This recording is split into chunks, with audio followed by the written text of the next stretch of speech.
आज की कहानी है गीता की, जो कि शिवपुर में रहती थी। गीता देखने में गांव की सबसे सुंदर लड़की थी। गीता की खूबसूरती को देखकर काफ़ी रिश्ते आते थे उसे देखने के लिए, पर उसकी माँ की वजह से रिश्ते अक्सर टूट जाया करते थे। दरअसल गीता की माँ सौतेली थी। गीता की सगी माँ का देहांत बचपन में ही हो गया था, जिसकी वजह से गीता के पिता ने दूसरी शादी कर लिया था और उनकी एक बेटी जिसका नाम था किरण। गीता किरण से बहुत प्यार करती थी। कहने में तो दोनों सौतेली बहन थी, पर दोनों बहनों में सगी बहनों जैसी प्यार था। ऐसे ही समय बीतता गया और दोनों की हंसी खुशी से बीतने लगी। पर एक दिन अचानक दिल की बीमारी से गीता के पिताजी का मृत्यु हो जाती है।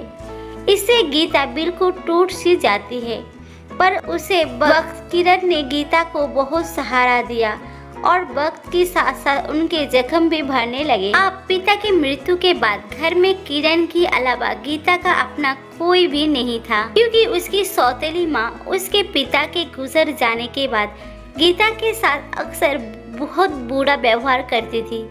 वो गीता को बिल्कुल ही पसंद नहीं करती थी। गीता के पिता राजेश के जाने के बाद तो वो गीता पर बहुत जुल्म करती थी। दिन भर सारे घर का काम करवाती थी और अपनी बेटी को बहुत लाड प्यार से रखती थी। कभी कभी किरण इस बात का भी विरोध करती थी तो उसकी माँ उसको डांट लगा दिया करती थी। बेचारी किरण उसकी माँ के आगे कुछ नहीं बोल पाती थी। गीता की माँ ने आवाज लगाई, ओ गीता, गीता कहाँ मर गई? गीता बोली, जी माँ अभी आई। गीता की माँ बोली, महारानी अभी तक मेरे कमरे की सफाई क्यों नहीं हुई? गीता बोली, मैं वो किचन में बर्तन साफ कर रही थी माँ, बस अभी आपका भी सब कमरा साफ कर देता। माँ बोली, तुझे मैंने कितनी बार बोला है कि सबसे पहले मेरी रूम का सफाई कर दिया कर, बाद में बाकी का काम। गीता बोली, ठीक है माँ, बस अभी कर देता हूँ, बस मुझे 1 मिनट का समय दीजिए। माँ बोली, हाँ ठीक है जल्दी कर, हो जाए तो मेरे और किरण के गंदे कपड़े पड़े हुए हैं, धोकर छत पर डाल देना। गीता बोली, माँ मैंने सारे कपड़े धोकर छत पर डाल दिया है, क्या मैं अब खाना खाने जा सकता हूँ? नहीं अभी नहीं, गीता की माँ ने बोली, पहले लाला की दुकान पर जाकर सारा राशन का सामान लेकर आ, इसके बाद ही तुझे खाना मिलेगा। किरण बोली, माँ आप मुझे दे दो, मैं लाला की दुकान से जाकर सारा राशन का सामान ले आता हूँ। माँ फटकारे लगाते हुए बोली, तू चुपचाप जाके अपनी पढ़ाई कर, पढ़ाई में ध्यान दे, समझी? अभी तक इतनी बड़ी नहीं हुई जो कि तू घर की सारा काम। माँ गीता बोलती है, अब तू यहाँ पर खड़ी खड़ी क्या मेरी मुंह देख रही है? जाकर लाला की दुकान से राशन का सारा सामान लेकर आ। हाँ, पर्ची पर एक एक सामान का हिसाब लिखकर लाना। सीता सामान लाने के लिए लाला की दुकान पर पहुँच जाती है। लाला जी मुझे 2 किलो चावल, 1 किलो दाल और 5 किलो आटा दे दीजिए। गीता लाला की दुकान से सामान ले ही रही थी कि तभी गांव का सेठ वहां पर पहुंच जाता है। गीता को देखकर बोलता है, अरे गीता, तुम यहाँ? गीता बोली, हाँ साहब, माँ ने कुछ राशन का सामान मंगवाया, वो ही लेने में आई। सेठ बोले, अरे लाला भाई, कितना हिसाब हुआ है गीता का? सेठ जी 300 रुपए हो गए हैं। सेठ जी बोले, ठीक है, ये 300 रुपए मेरे खाते पर लिखवा देना, मैं सामान के पैसे भर दूंगा। गीता बोली, नहीं सेठ जी, ये आप कैसी बातें कर रहे हैं? माँ ने पैसे दिए हैं मुझे। लाला जी ये लीजिए आपके पैसे, इनमें से 300 रुपए काट दीजिए। सेठ बहुत ही लालची और चालाक इंसान था। उसकी हमेशा से ही गीता पर नजर था, पर गीता से शादी करना चाहता था। किसी न किसी बहाने से गीता से बात करने की कोशिश करता रहता था। गीता लाला को पैसे देकर घर वापस आ जाती है। सेठ का मकसद था कि किसी भी हाल में गीता को पाना, चाहे इसके लिए उसको कुछ भी करना पड़े। एक दिन सेठ गीता के घर पर आता है। नमस्ते सीता जी, मुझे आपसे जरूरी कुछ बात करनी है। गीता की माँ बोली, नमस्ते सेठ जी, आइए आइए बैठिए। आपका यूं ही अचानक हमारे घर पे कैसे आना हुआ? हमसे कुछ भूल हो गई है क्या? अरे नहीं सीता जी, आपसे कोई गलती नहीं हुई, बल्कि मैं तो आपसे कुछ और ही बात करने के लिए आया। दरअसल मैं आपकी बड़ी बेटी के बारे में कुछ बात करने आया हूँ। क्या हुआ? उसने क्या कर दिया है भगवान? ये लड़की जहाँ भी जाती है कुछ न कुछ करके ही आती है। मैं तो इस लड़की से परेशान हो चुकी हूँ सेठ अरे जी। नहीं सीता जी, ऐसी कोई बात नहीं है। दरअसल आपकी वो बड़ी बेटी है गीता, बहुत सुंदर और सुशील है। मैं चाहता हूँ कि आप उसकी रिश्ता मुझसे तय कर दें। बदले में मैं आपको बहुत सारा धन दूंगा। पैसे के नाम सुनकर राधा की आंखों के आगे लालच की पट्टी छा जाती है। गीता की माँ ने बोली, कितना धन देंगे आप? सेठ जितना आप चाहे, बस आप गीता को हमारे हवाले कर दीजिए। गीता की माँ मन ही मन सोचने लगी, वाह क्या बात है, ये लड़की मेरे कोई काम तो आई है। मैं इस सेठ से खूब सारे पैसे ऐंठ लूंगी। लगता है ये गीता की खूबसूरती को देखकर पागल हो गया है। ठीक है सेठ जी, गीता का रिश्ता आपसे तय हुआ। ये बात किरण और गीता दूसरे कमरे से सुन लेती है। सेठ के जाने के बाद किरण गुस्से में अपनी माँ के पास आती है और कहती है, माँ, आप कैसे ऐसे लड़के से शादी करवा सकती है गीता दीदी के? आप दीदी का रिश्ता उनके सहमति के बिना कैसे तय कर सकती है? वो भी ऐसे इंसान से। वो सेठ जी दीदी से कितना बड़ा है और मेरे पिताजी के उम्र का है वो, और आप दीदी का रिश्ता उससे करना चाहती है? माँ, आप ऐसे कैसे कर सकती है? दीदी से पूछे बिना।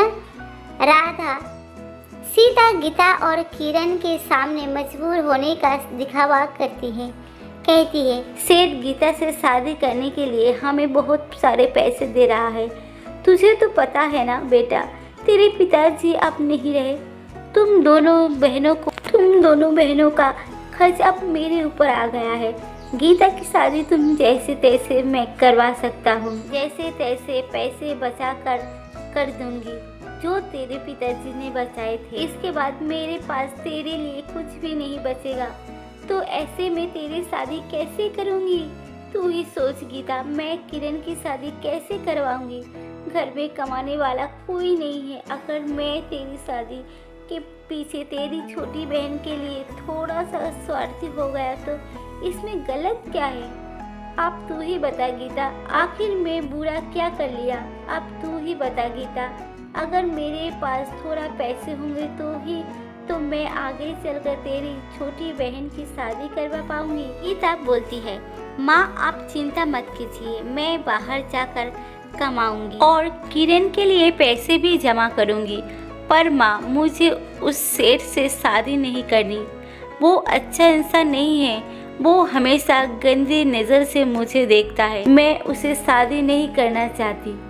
माँ बोली, देख गीता, शादी तो तुझे उस सेठ से ही करनी पड़ेगी। और तेरे में ऐसा भला क्या है जो तेरे लिए कोई राजकुमार आएगा?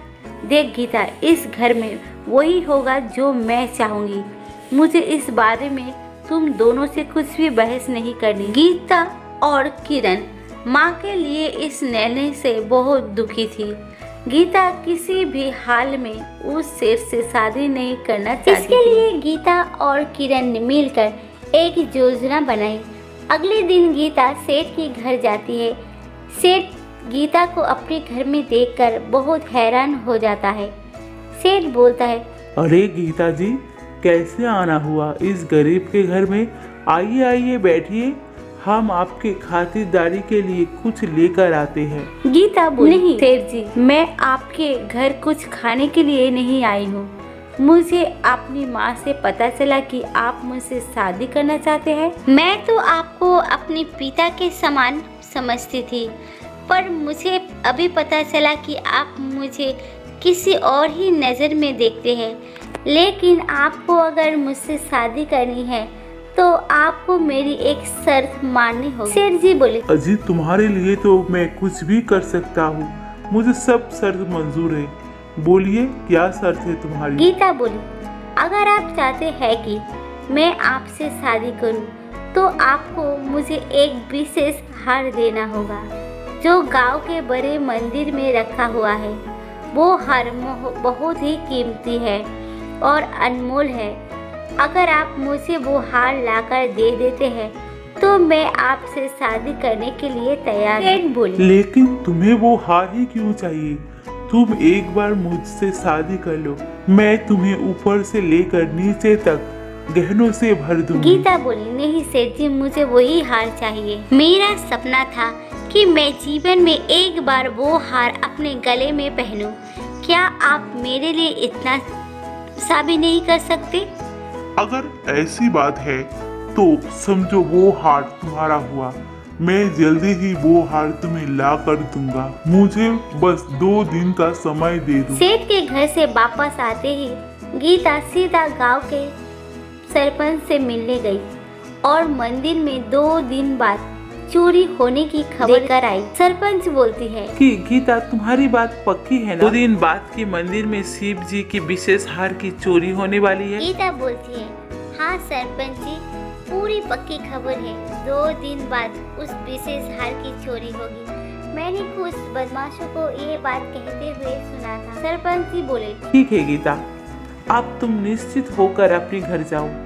आगे का सब काम मैं देख लूंगा। गीता अपने घर चली जाती है और 2 दिन बाद अमावस्या की रात चोरी से मंदिर में घुस जाता है सेठ और शिव जी के विशेष हार चोरी करने की कोशिश करता है। मंदिर में पहले से ही सरपंच जी और उसके आदमी छुपे हुए थे।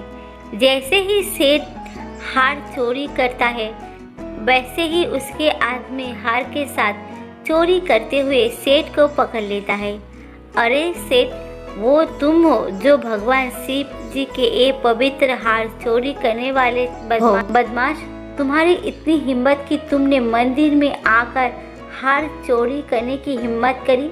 मैं तो इसके लिए कड़ी से कड़ी सजा दिलाऊंगा तुम्हें, ताकि आज के बाद कोई भी इस मंदिर में चोरी करने का हिम्मत ना कर सके। सरपंच जी सेठ को गिरफ्तार करवा देता है। आखिरकार सेठ की लालच और बेईमानी का अंत हुआ। उधर गीता की सौतेली माँ उसको ढूंढती है पर गीता कहीं नहीं मिलती। ये लड़की कहाँ चली गई? कहीं भाग तो नहीं गई? मेरे तो सारे किए कराए पर पानी फिर जाएगा। ये लड़की भाग गई तो? सीता बरबरा रही थी कि तभी उसकी नजर घर आती हुई गीता पर पड़ी। अरे गीता बेटा, तू कहाँ चली गई थी? मैं कब से परेशान हो रही थी। कम से कम तो बता कर जाना चाहिए था तुझे। गीता मन ही मन सोचती है, ये माँ को क्या हो गया है? इससे पहले तो माँ कभी ऐसे प्यार से बात नहीं करती थी मुझसे, पर आज क्या हो गया है?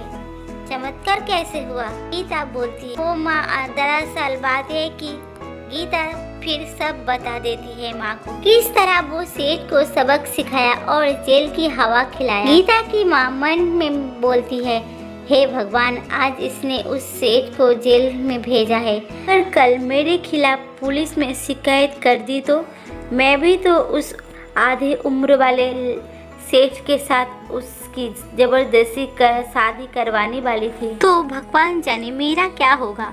गीता के माँ ने गीता के सामने खुश होने का दिखावा कर रही थी।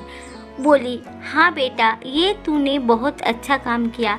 मैं तो उसे बहुत अच्छा इंसान समझती रही, पर वो तो चोर निकला। मेरी गीता बिटिया तो बाल बाल बच गई उस चोर बदमाश सेठ जी से। अच्छा जा बेटा, तू आराम कर ले, अपने कमरे में जा, तू बहुत थक गई होगी ना। फिर गीता वहाँ से अपने कमरे की ओर चला जाता है और गीता का माँ मन ही मन में बोलती है, इस लड़की ने तो सारे किए कराए पर पानी फेर दिया। इतना अच्छा खासा पैसा हाथ में आ रहा था, अब इस लड़की की वजह से मुझे कुछ नहीं मिलेगा, लेकिन इसकी भरपाई मैं इस लड़की से जरूर करवाऊंगी।